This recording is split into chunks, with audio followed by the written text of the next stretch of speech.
Une femme qui n'a jamais reçu de cadeau de son défunt mari au cours de leurs 28 années de mariage heureux est stupéfaite lorsqu'elle ouvre sa porte un matin pour trouver un cadeau de sa part. Elle ouvre le cadeau pour vérifier ce qu'il contient et apprend la raison choquante pour laquelle son mari ne lui a jamais rien offert.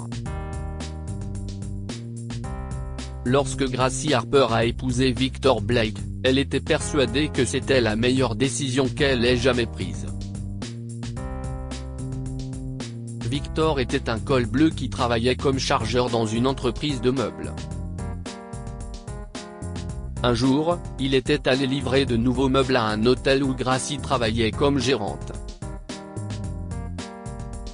CST ainsi qu'ils se sont rencontrés. C'était indéniablement un coup de foudre pour eux, et CST Gracie qui l'avait demandé en mariage.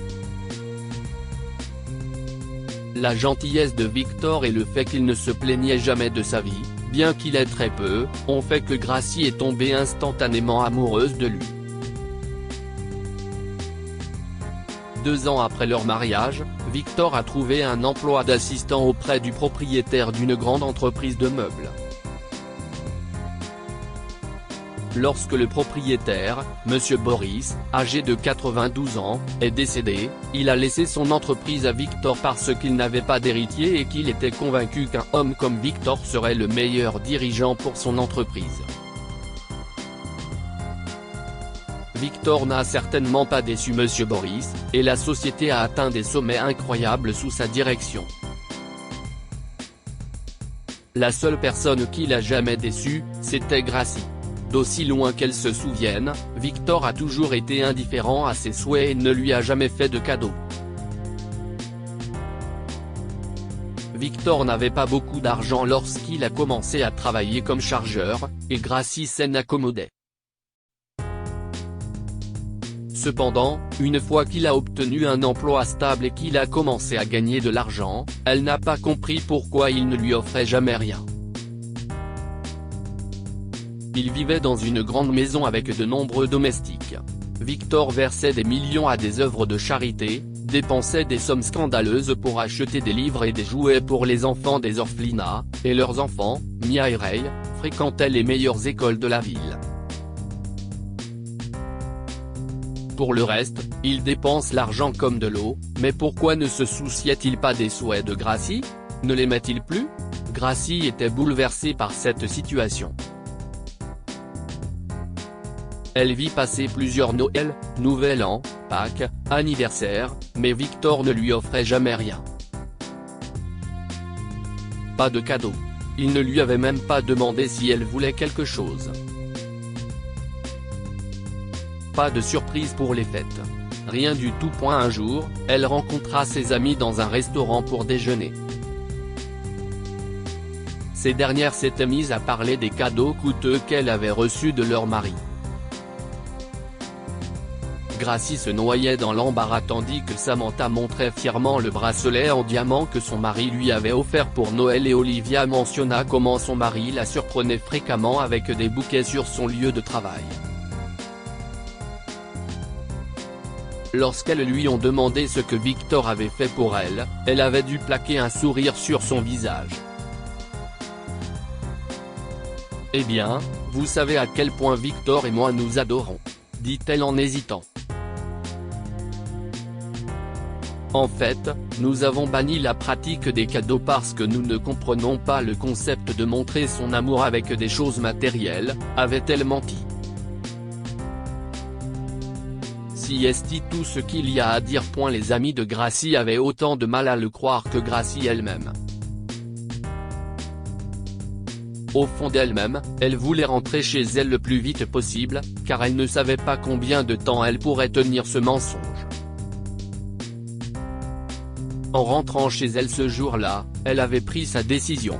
Elle avait décidé d'essayer de faire comprendre à Victor qu'elle voulait une broche en diamant pour son prochain anniversaire. Après tout, elle lui offrait toujours des cadeaux pour les grandes occasions, bien qu'il lui ait dit que ce n'était pas nécessaire. Ainsi, après avoir passé 28 ans de sa vie avec l'homme qu'elle aimait le plus et avoir élevé leurs enfants jusqu'à ce qu'ils soient mariés et installés avec leur famille à l'étranger, Gracie s'était dit qu'il était temps que son mari comprenne qu'elle aussi désirait des cadeaux comme tout le monde.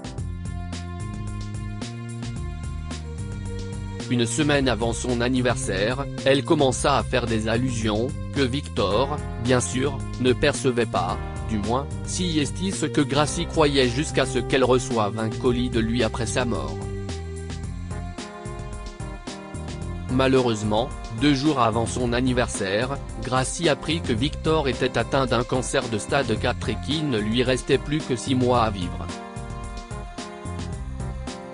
Elle avait oublié ses propres désirs et s'était concentrée uniquement sur la santé de Victor, jour et nuit. Tout ce qu'elle voulait, c'était qu'il soit à ses côtés et qu'il aille mieux. Malheureusement, Victor est mort 7 mois plus tard. Après sa mort, Gracie n'arrivait pas à se ressaisir. Elle s'était isolée du reste du monde, refusant d'aller au travail, de rencontrer qui que ce soit ou de faire quoi que ce soit. Elle restait assise pendant des heures à regarder ses photos avec Victor, à pleurer et à lui dire combien il lui manquait.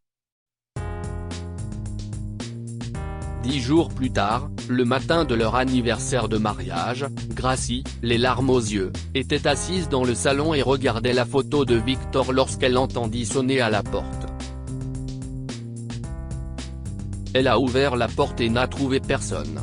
Mais elle a regardé à ses pieds, où elle a remarqué un colis sur son porche avec une note sur le dessus qui disait « De Victor à Gracie ».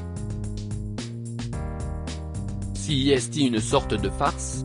Elle était abasourdie lorsqu'elle prit le paquet à l'intérieur et commença à l'ouvrir. À l'intérieur, elle découvrit un mot et un étrange calendrier de l'Avent avec 28 cases, chacune représentant une année au lieu de cases pour les dates. Gracie comprit tout de suite que les 28 ans représentaient les années de mariage entre Victor et elle. Elle ouvrit la lettre pour la lire et ne peut s'empêcher de pleurer. Chère Gracie, joyeux 28e anniversaire, ma chérie. Je suis vraiment désolé de ne t'avoir jamais rien offert pendant toutes ces années. Tu sais que j'ai eu une enfance horrible et qu'à la mort de ma mère, mon père a épousé une femme qui ne l'aimait que pour son argent. Elle m'a chassé de la maison après la mort de mon père, prenant tout l'héritage qu'il aurait pu me laisser. J'avais juste 17 ans à l'époque. J'ai commencé ma vie avec rien, sauf une maison que, heureusement, ma belle-mère n'a pas pu me prendre. J'ai juré ce jour-là que je n'épouserais jamais une femme qui me désirait à cause de ma fortune, alors quand je t'ai épousé, je savais que tu étais le bon partenaire pour moi. Mais tu sais que la richesse change les gens. Nous le savons tous. J'ai vu comment ma belle-mère n'aimait mon père que pour son argent, et j'ai commencé à croire que toutes les femmes sont avides et ne désirent que l'argent. Alors même après être devenu riche, je n'ai jamais pris en compte tes souhaits. Je suis désolé.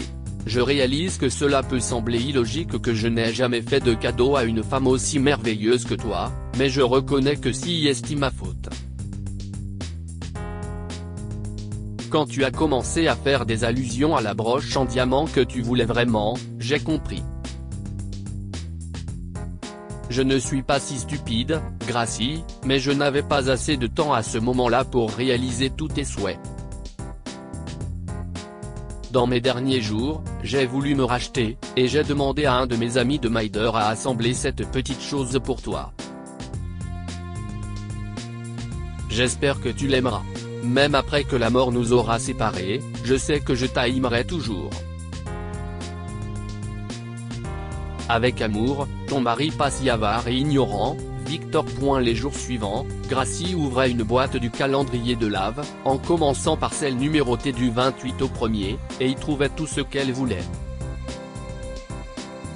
la 28e comprenait la broche, la 27e contenait des billets pour Paris, où ils avaient passé leur lune de miel, la 26e avait son parfum préféré, la 25e contenait un pendentif en diamant, et ainsi de suite.